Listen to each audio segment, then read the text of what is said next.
bersama gadget. Lahir dan besar tidak lepas dari teknologi. Internet dan smartphone sudah menjadi kawan setia yang menemani mereka. Namun, dengan kehidupan yang serba canggih, praktis dan cepat, apakah menjadikan generasi Z menjadi generasi yang tangguh?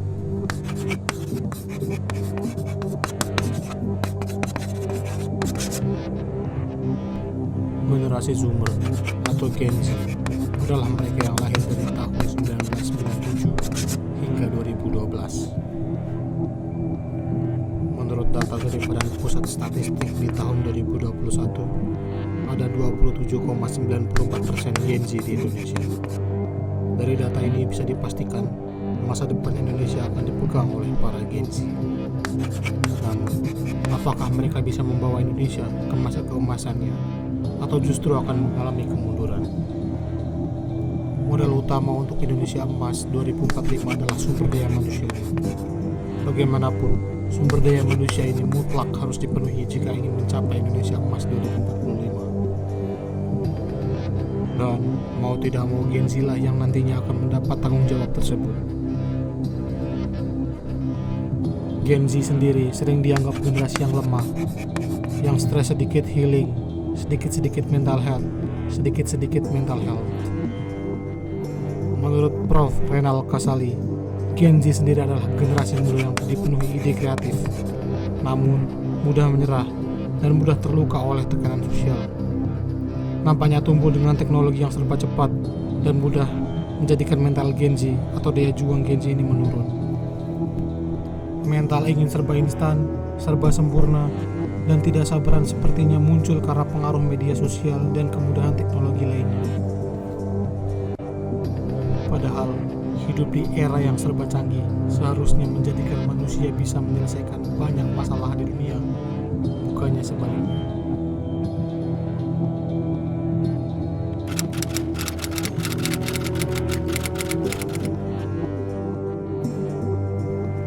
Tentu saja ini akan menjadi kendala bagi Indonesia untuk menuju Indonesia Emas pada tahun 2045 nanti. Setiap zaman dan setiap generasi tentu saja memiliki tantangan mereka masing-masing, dan Gen Z nantinya akan menghadapi tantangan yang tidaklah mudah. Kondisi global yang sedang tidak stabil, tantangan seperti perang, tergerusnya lapangan pekerjaan oleh AI, dan banyaknya populasi akan menjadi tantangan yang harus dihadapi oleh Gen Z. Tentu saja hal ini tidaklah mudah. Masa-masa krisis mendorong angka kriminalitas semakin tinggi. Tidak hanya ancaman secara fisik, tetapi juga ancaman melalui cyber.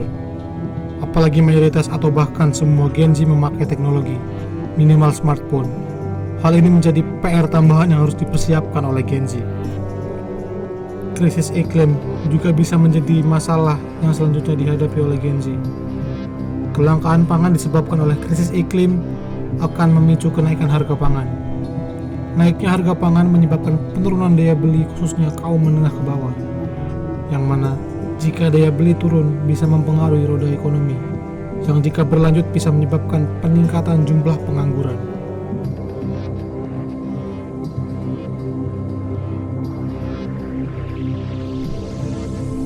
Seperti di awal, efek teknologi yang memudahkan Gen Z mendapatkan kesenangan instan menjadikan mereka kurang sabar dan mudah menyerah. Daya juang yang lemah inilah kelemahan yang harus diperbaiki oleh Gen Z pada umumnya.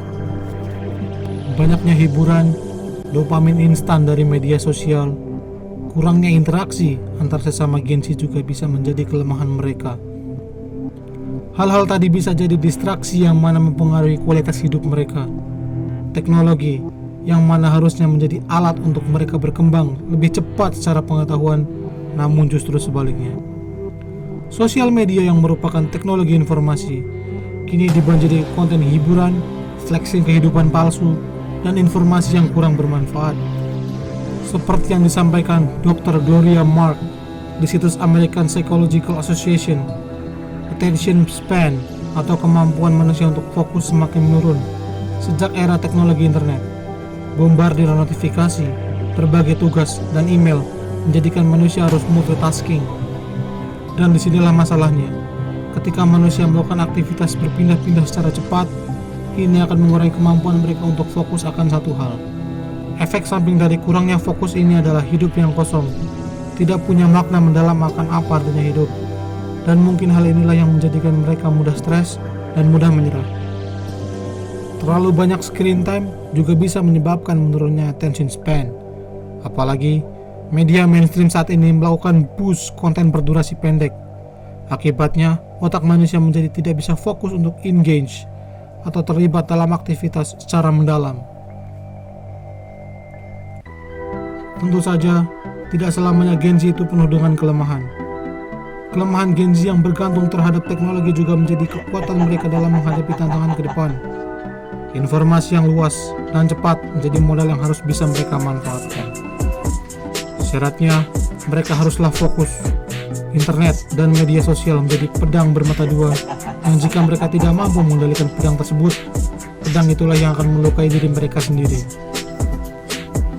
Generasi Z punya potensi yang besar, namun mereka harus punya kendali atas diri mereka sendiri, punya tujuan hidup, tidak mudah terdistraksi oleh hal-hal yang kurang penting. Hal ini akan menjadikan Gen Z tumbuh menjadi generasi yang mengagumkan. Tumbuh dan berkembang dengan teknologi dan internet membuat Gen Z punya pemahaman akan teknologi yang cukup mendalam daripada generasi sebelumnya. Hal inilah yang harus dimanfaatkan oleh Gen Z sebagai modal untuk mempelajari banyak hal, yang mana tidak seperti generasi sebelumnya. Generasi milenial, apalagi boomers, pada zaman mereka untuk mendapatkan informasi tertentu, mereka harus effort dan melalui proses yang panjang. Berbeda dengan Gen Z, yang mana mereka berada di era cukup memasukkan kata kunci ke search engine, maka akan menemukan informasi yang dibutuhkan. Seperti yang dikatakan G. Michael Hall, "Hard times create strong men."